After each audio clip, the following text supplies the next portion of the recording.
Sometimes you want to be an expert, but then you become unprofessional. Round one. Welcome back, fight fans. You are now tuned into the Unprofessional Expert. I am JMC. Go ahead, like, follow, subscribe. We are on socials. Tell a friend to tell a best friend to tell an auntie to share it with a grandparent. Because if you do not, I will fight you in real life. Once again, on socials, Facebook, Instagram, TikTok, Twitter.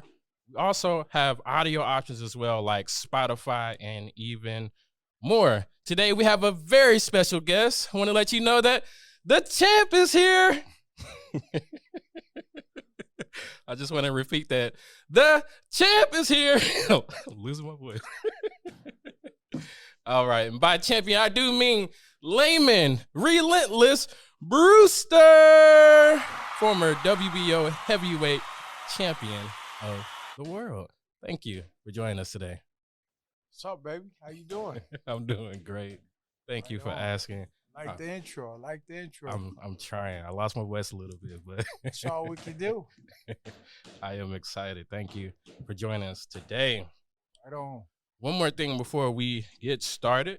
Today's episode does feature the Champions Brew. It is the coffee with a punch. I will go ahead and add a link in bio below that takes you directly to the website where you can go ahead and make your purchase. Feel free to also take part in the Black Eye Challenge. Details are listed on the website. Once again, the Champions Brew, as you can see, it is here on the table. The coffee with a punch. All right. So just to get started on that, you had a very successful boxing career, and we are now promoting the Champions Brew. What happened there? What led to the Champions Brew? Well, first of all, I want to say thank you for the introduction. So after I retired from boxing, I was trying to figure out my why, or should I say what? What next? You know, I've always been driven by my faith that God has been leading me, and I was trying to understand, like, number one, why did he tell me to leave Los Angeles and come back to Indiana for like no apparent reason? And then when I got here, why did I just sit in the house for a year? Like, I'm just asking God these questions.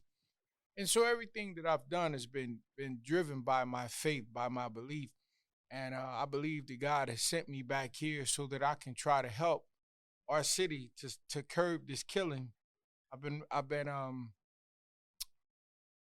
I started a boxing program, which is a mental health program called I started a nonprofit organization. Let me say that first, called Brewster's Place, and it's Brewster's Place, and it's a nonprofit organization that is based upon teaching young men and young women how to perceive life as a fight, because life is a fight. So what I do is I teach, and I say I because I started it, but there are other world champions like Riddick Bowe and James Toney and Chris Bird and Ray Mercer and Tim Witherspoon. It's a whole lot of world champions, Austin Trout. It's just a lot of fighters that are part of Brewster's Place. And it's all about teaching young men how to perceive life as a fight based upon a punch, based upon your stance. Your stance is based upon your mental stance. You have three type of mental stances in life, and you have three type of boxing styles in the ring. You have an aggressive style like a Mike Tyson. You have a defensive style like a Muhammad Ali, and you have a counterpuncher style, which is like a Floyd Mayweather.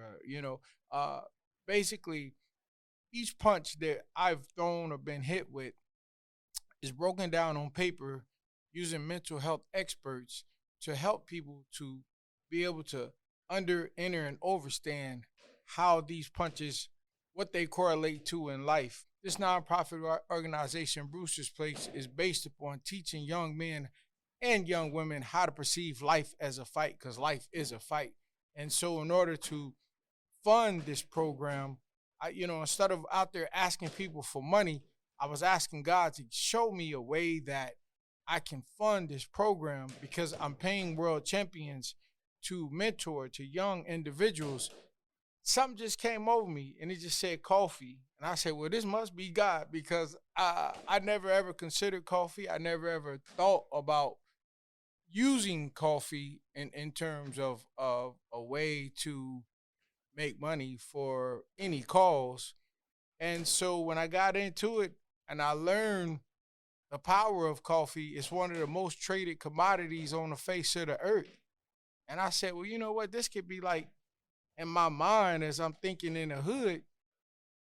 When you consider everybody knows somebody to drink coffee, instead of us buying coffee that is going to some rich dude that's sitting on a yacht that's looking to buy a bigger yacht, why don't we spend money locally with the coffee that comes directly back into the community?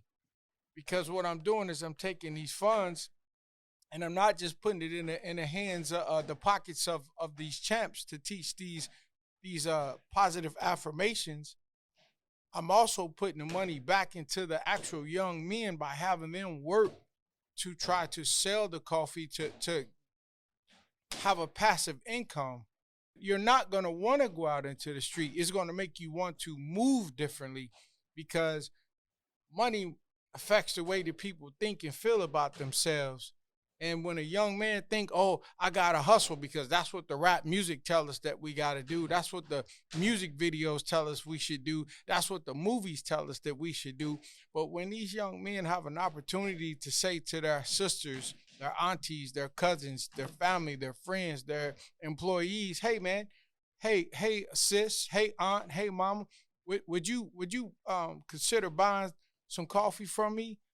And now when this young individual sees that they making this passive income without even lifting a finger, ain't no way they finna get in trouble. Cause the minute they get in trouble, the people that are supporting them ain't gonna support them anymore. Ain't no way these young men are gonna want to get in trouble because they don't want that money to stop. You know what I mean? So that's what Champions Brew is all about, man.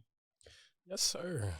That is what the community needs, what the boxing community needs, what the young boys and girls need. They need someone who is willing to give back, someone who is willing to fight back, someone who is willing to give them a chance. And so the Champions Brew does present those opportunities. It allows for the youth and the community to have a fighting chance. I do like that. And I actually appreciate someone who actually cares about the youth and is willing to put something together to give the youth a chance.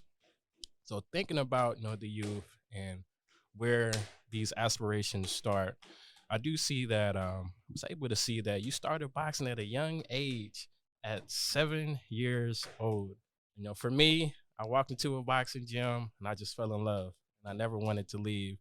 What's your backstory? What got you into the sport of boxing? My mama. So at the age of 7, my mother had some company over at our house when I was a kid, and like any kid, you want to be in the living room or wherever the adults are, being the entertainment. And so I guess I was irritating them like any child does, showing out and everything. So she sent me to my room. So when she sent me to my room, I was upset. I wanted to be out there with them. So I ended up taking this drum set that she had just bought me. A single parent black woman bought her son a brand new drum set in the 70s, the late 70s. And I tore them drums, I tore them up, man. So after the company left, she tore me up. And so when I came home from school the next day, she was still mad. She was sitting on the couch when I walked in and she was looking at me. She said, "You know what? We're gonna do something with all that energy. We're gonna get you into we're gonna find something for you to do." And I'm like, okay, well, let's do karate. You know what I mean? Because I grew up watching Kung Fu theater, so I wanted to be Bruce Lee. So take me to the karate gym. And so we went down the street to this local community center called Riverside on the west side, and she had tried to get me into all the sports that they had there, any sport that they had there, but there was an age limit at that time. You had to be 10 and older. But the last stop in Riverside was this boxing gym. It was a program called Soros Johnson Boxing Gym under Mr. Bob Chambers. And walked into that gym with my mom. And when I walked into the gym, I immediately came to life. When I smelled that gym and when I seen them dudes with their shirts off, man, it was a wrap. It was like I became possessed. And she left me at that gym. I wasn't even old enough, but I was tall enough. And the coach thought my mother was cute. So anyway, she left me and she still ain't came back. So what I did, man, is I went to the gym. I dedicated myself to working hard. And then I eventually started going to the Christian Moore house across the river in Hallville. And what I noticed was, because now we're talking about the 90s. This was the late 80s, early 90s. And what ended up happening was that because the crack era was so brutal and so many of my friends was getting killed and so many of my friends was going to jail trying to buy the Michael Jordans, to have enough money to have school clothes because most of our parents was working hard, robbing Peter to pay Paul. So instead of selling drugs, like my friends, I stayed in the boxing gym because when I was at the boxing gym after school, it gave me an excuse not to be out in the street because a lot of people was getting killed like on a weekly basis. And boxing saved my life, the roots of how I pretty much started boxing. I think the feeling of being a part of something is what saves a lot of people.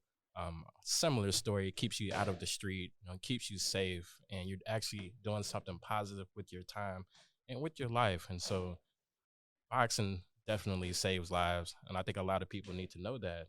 The mentorship that can come from it, the discipline that you learn from it is all of those things are extremely important. So at the age of 7, when you walk into that boxing ring, you go through the ups, the downs, you have quite the journey. And I just want to fast forward to a specific moment in your career. You are in a world title fight. Your opponent is Wladimir Klitschko. He's hurt. You've hurt him. He's down. The ref stops the fight. In that moment, you have now become a world champion.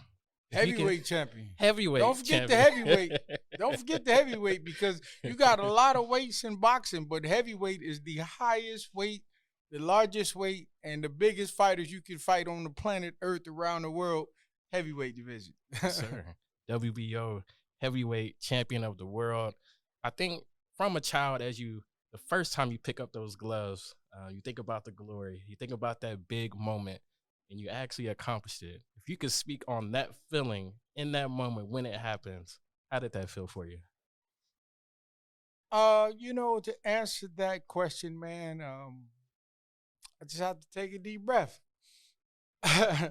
Well, it is one of the greatest feelings that I think that a man and maybe a woman, I can't speak for a woman, but as a man, it's one of the greatest achievements that I've ever accomplished because all my life I've wanted to become a world champion. From the time that Sugar Ray Leonard beat Marvin Hagler, my spirit that day when Sugar Ray Leonard beat Marvin Hagler rose up out of me when the ESPN came across the screen and said that they announced that Sugar Ray Leonard had beat Marvin Hagler, and I'm sitting there watching television. I'm sitting there in the basement. And, that da-da-da, da-da-da, and then the announcement, Sugar Ray Leonard has defeated Marvin Hagler. Da-da-da. Man, listen, I lost it. I was sitting there with my legs crossed, man, sitting in front of or floor model Zenith television. I never forget it. I remember it like yesterday. And my spirit literally rose up out of my body, it's like looking down at me, and something just told me, you're going to be champion of the world. And Marvin Hagler was my idol. Now, don't get me wrong, I idol Sugar Ray Leonard too, but the thing I loved about Marvin Hagler was the fact that he didn't talk. He didn't try to act tough. He didn't try to dress fancy. He just came to fight. And fight he did. And so I knew that, being that I've gotten this message from my spirit, that this was what I was going to set out to do, because like I said, I had already been boxing, but I just believed that that day changed my life, that announcement. And I just trained hard every day. I remember getting up before I would go to school, man, and I would be I used to see my bus driver taking another school, another class from another school, should I say, kids to class, to the school, man. And I would always talk to her. Like, say, yeah, it was cold this morning. You was out there running. And I did it for so long. And just to flash back, man, there's a guy by the name of Marvin Johnson, who's also like a hero to me. He's Indiana's light heavyweight champion of the world, man, back in the 70s. Great guy, man. And I used to watch him run when I was a kid on the bus, and I used to judge that dude like, man, this fool crazy, because it's 0 degrees outside. He running. And then we fast forward 10 years later, here I am. I'm out here doing the same thing, man.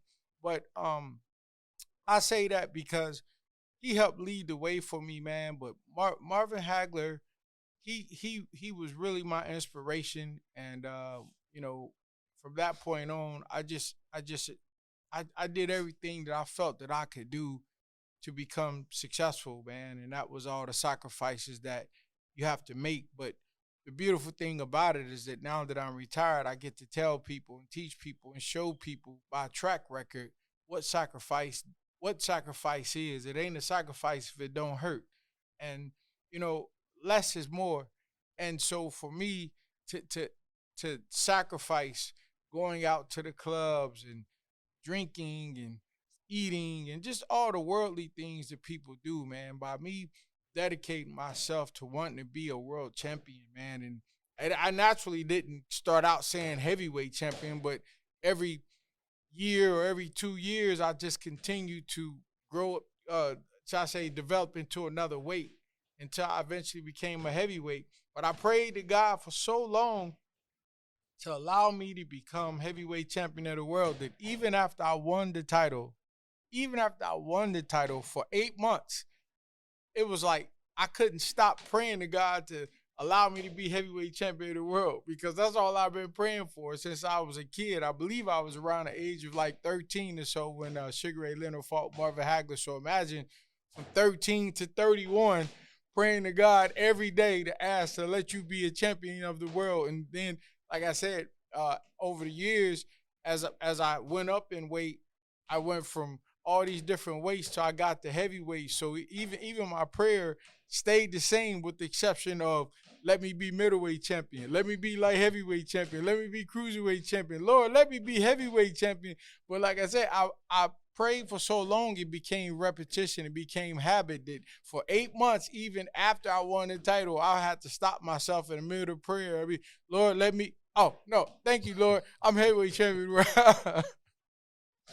Can only imagine that feeling. Indescribable. You are now champion of the world, and even more so, a genuine prayer answered. I don't think there's anything that can compare to that feeling as you are going through your journey, through those ups and downs, the blood, the sweat, the tears, the things that you have to overcome. There's people telling you what to do, how to fight, what not to do, how not to fight. What advice do you think helped you the most on your journey to becoming a champ? I want you to repeat that again, just so I can try to process what you're saying, because my mind went 1,000 different ways. Yes, sir. Yes, sir. Just thinking about all the people in your ear telling you how to carry yourself, how to fight, your trainers, your coaches, your friends, your family. You know, every time you pick up a pair of gloves, there's somebody in your ear telling you what to do inside of the ring and also outside of the ring. Was there advice that stuck with you? Was there something that someone said that you carried with you and helped you on your journey? Yes, his name was Bruce Lee, and I tell you why. Because Bruce Lee was a philosopher, and he had many philosophies about life that I was able to carry into the ring and outside of the ring, and the Bible naturally, as it says, the meek shall inherit the earth. And Bruce Lee used to always have quotes about like being formless, being like water. If you pour water into a cup, it'll become the cup. If you pour it in the teapot, it becomes a teapot. Now water can flow or water can crash. Be water, my friend. And everybody you fight is a different cup. Everybody you fight is a different teapot. Every promoter, every manager, every sparring partner. So if you're not able to conform, you can't overcome. And so because I always had that mindset that Bruce Lee helped me to have, which is to be formless, I could always fit in any scene that I went in, whether I was in Finland or Germany or Russia, Italy, it don't matter. Wherever I went, I could fit in. And because I wanted to make sure that I didn't feel stupid when I walked into rooms and met all these different people with different vocabularies, I made sure that I did what Muhammad Ali did. I read the dictionary and I found words. I still do it. I not knowledge is he said wisdom above all things is the principal thing. You know what I mean? So with all that get understanding. And that's in the Bible. He said wisdom is greater than gold, it's greater than diamonds, it's greater than money.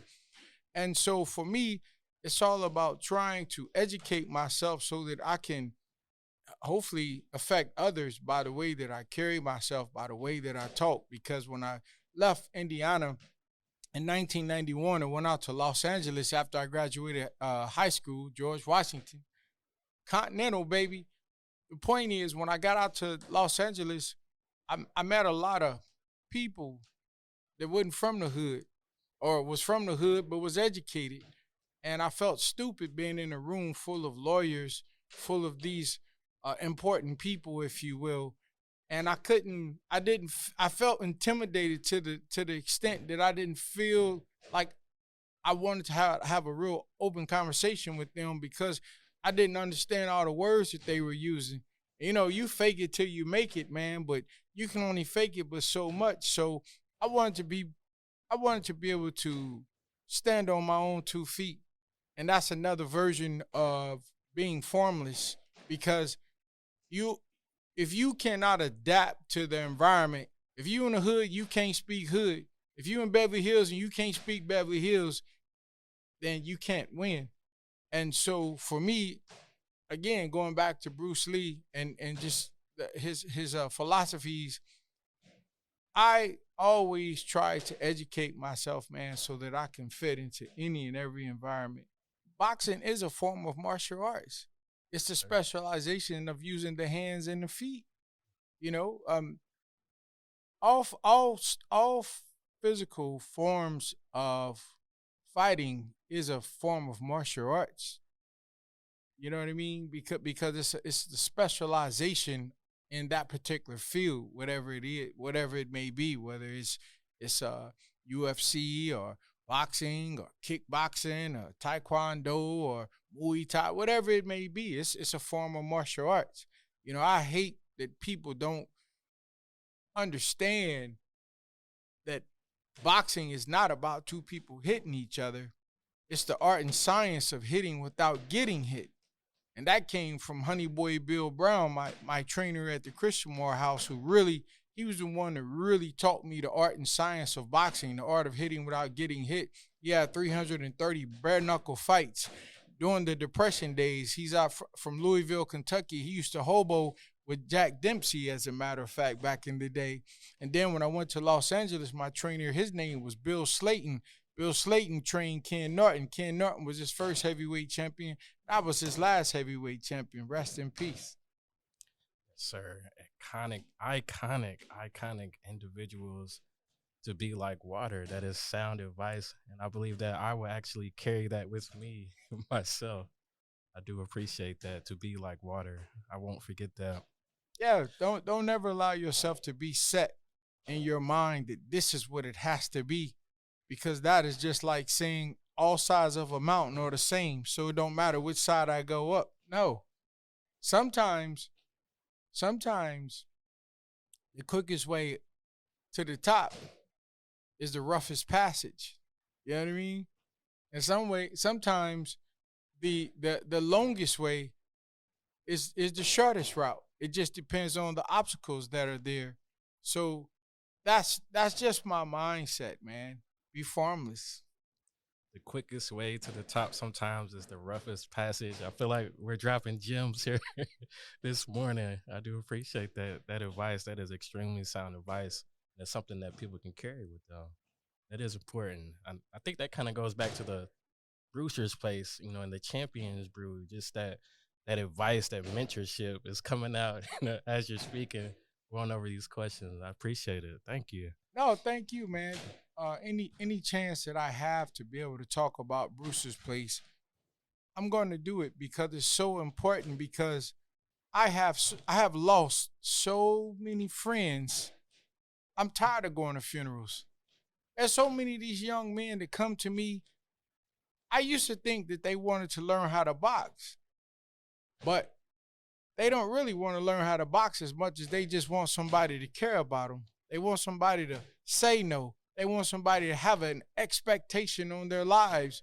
These young men don't have an expectation on their lives today. What is their expectation? Make some money? I mean, what is their expectation? The Bible says to honor thy mother, honor thy father. How many of these young men out here trying to honor their fathers? Oh, forgive me. Their fathers didn't grow up in the same household as them, because the majority of minorities anyway, and this ain't about color, but the point is the welfare system destroyed my people.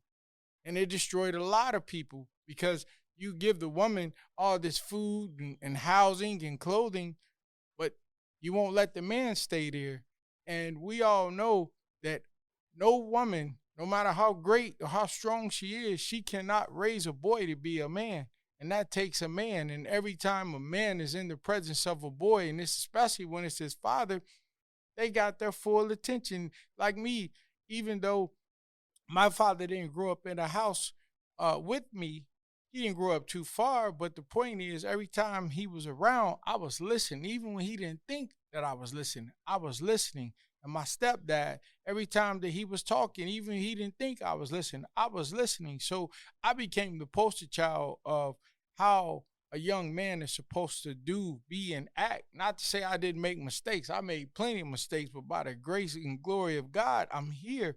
But now that I'm here, I got to give back, because when I stand before him, I got to give account for my deeds, not because I was good and not because I was bad, because good people do bad shit. Bad people do good shit. So I'm here to do the best that I can do. So when I stand before God, I can say that I did what you asked me to do, which is to be a shepherd to your sheep.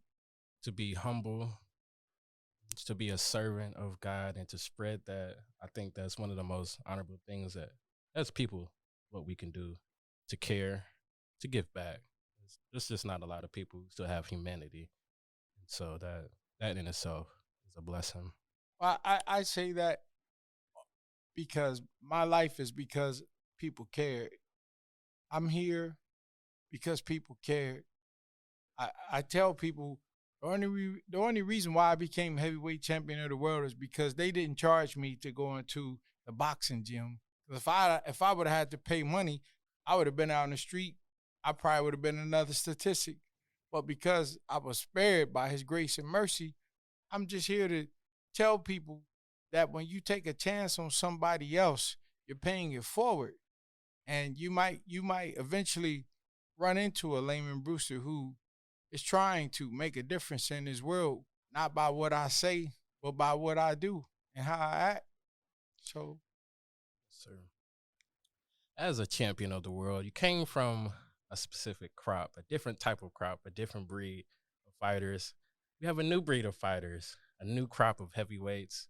Got some tall guys, got some fast guys, got some boxers, got some pure punchers.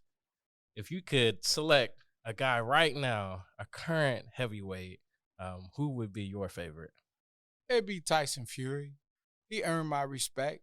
In the beginning, I didn't respect Tyson Fury, but over the years, through his actions, I came to be a supporter of his because he talked the talk, he walked the walk, and it's not natural to see a guy 6'9" bouncing on his toes with a jerky style, and that's why he was able to beat Deontay Wilder in the first fight because that particular style is a style that even my coach Bill Slayton taught, which is that jerky for a guy that can punch really hard. When you got a jerky style and constant movement, it makes the fighter, the puncher, like a Deontay Wilder, starts. It make them second guess themselves.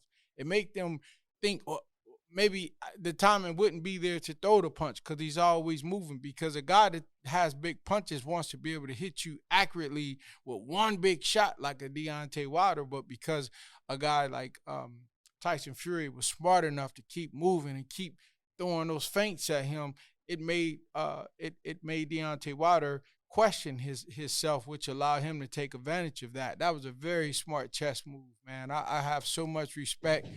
From that time on, I really respected Tyson Fury. It wasn't based upon his power. It wasn't based upon his size, but it was based upon his brain. And like Evander Holyfield said, and that's why I always respected Evander. He said, "You might be bigger, you might be stronger, but you got to be smarter to beat me." And so I took that. Again, that's another life lesson for me, another philosophy that I just ingrained into my style, that if you're going to beat me, you're going to beat me because you're smarter than me. You know what I mean?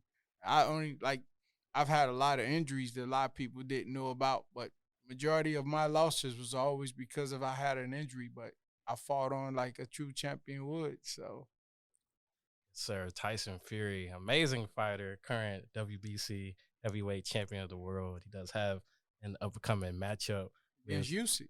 I think he's going to beat Usyk. I do too. because he's not going to fight Usyk like a small heavyweight, and that was the mistake that Anthony Joshua made.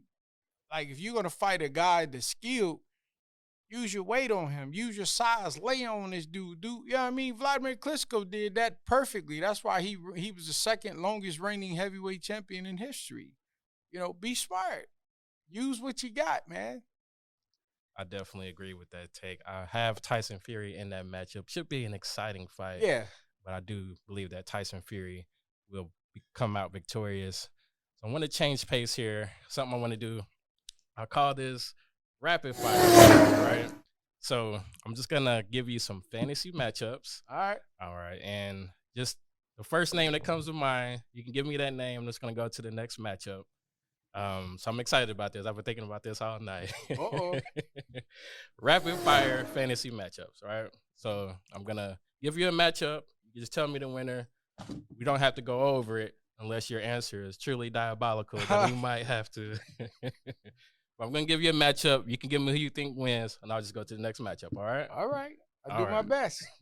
Number 1, James Lights Out Tony versus Smoking Joe Frazier. James Toney.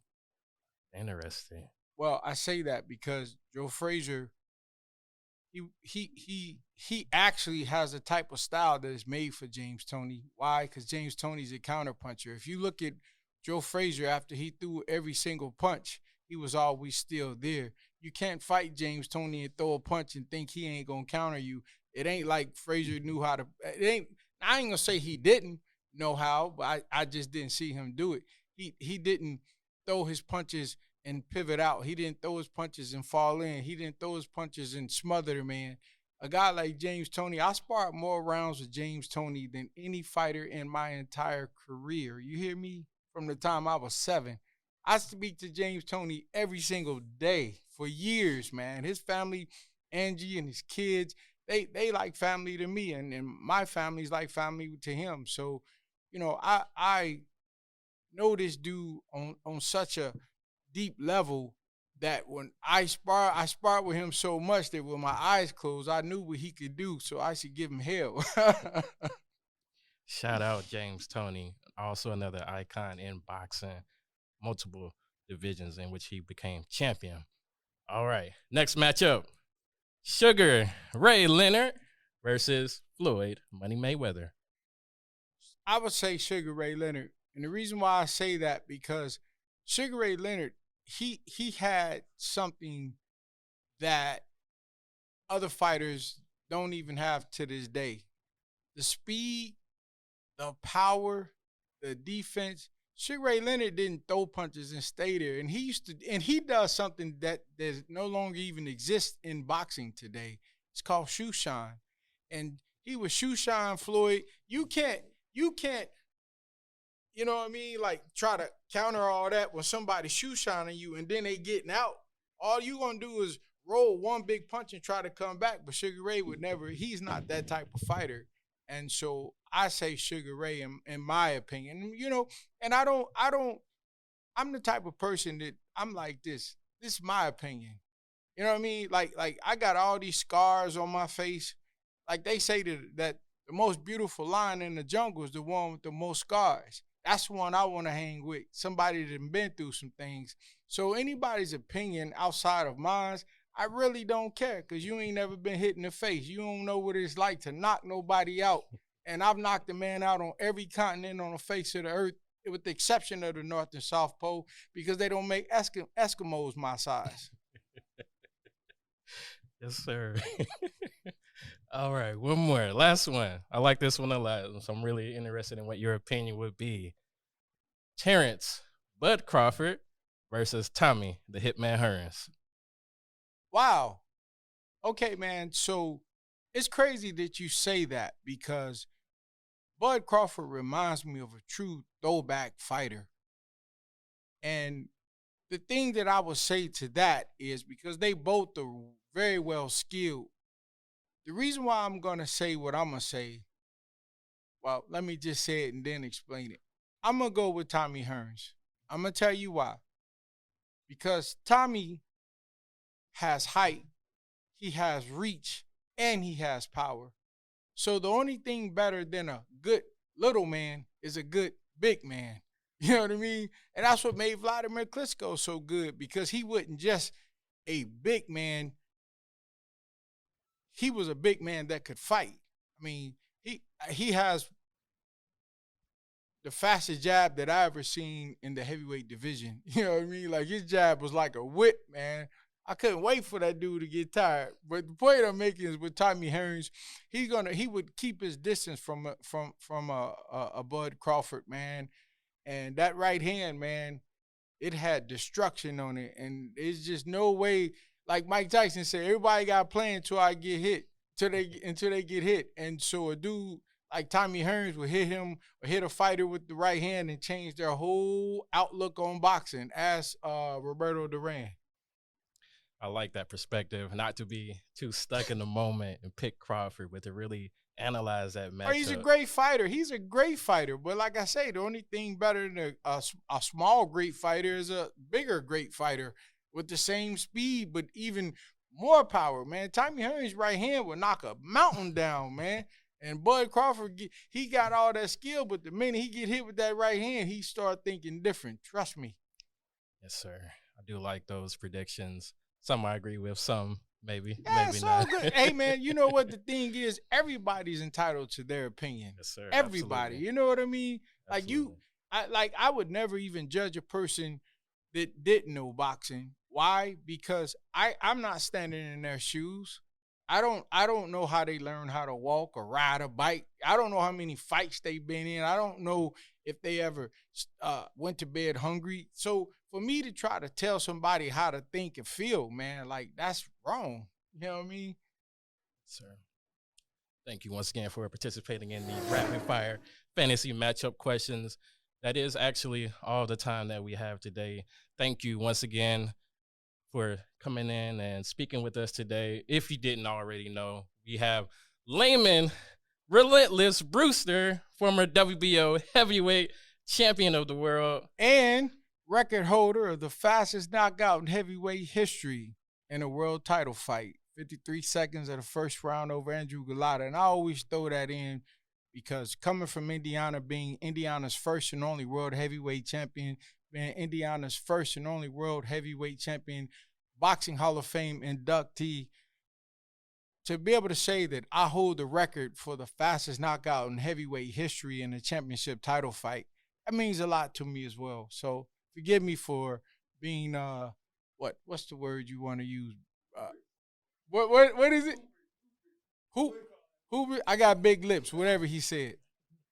But I just want to ask people, please support Champions Brew Coffee. You can buy a cup of coffee and make your community safer, make the world a safer place, or not, and then run the risk of one of these young men wanting to break into your house. What I'm doing, me and other world champions, we're working together to teach these young men through Zoom how to perceive life as a fight. Life is all about perception. Success is all about perception, and we teach that. We work with mental health specialists that help us to break it down on paper, to help it translate so that people can enter and understand how life is perceived, because school teaches education, but boxing teaches application. And my mathematical equation is education without application leads to a life of frustration. That's why we got a lot of educated fools out here, because they got the education, but their parents and the world did not teach them about application. And you can't learn that watching Scarface. Sir, that is Lamon, Relentless Brewster. If you see it on the table, you do see it on the table, the Champions Brew. There will be a link in bio below. Go ahead and head directly to the website. Order your purchase today. Also, feel free to take part in the Black Eye Challenge. Those details are also listed on the website. Follow us on socials, Instagram, TikTok, Facebook, Twitter. We also have audio options as well. For example, like Spotify and more. Once again, I am JMC. You are now tuned in to the Unprofessional Expert. That is all for today. Until next time.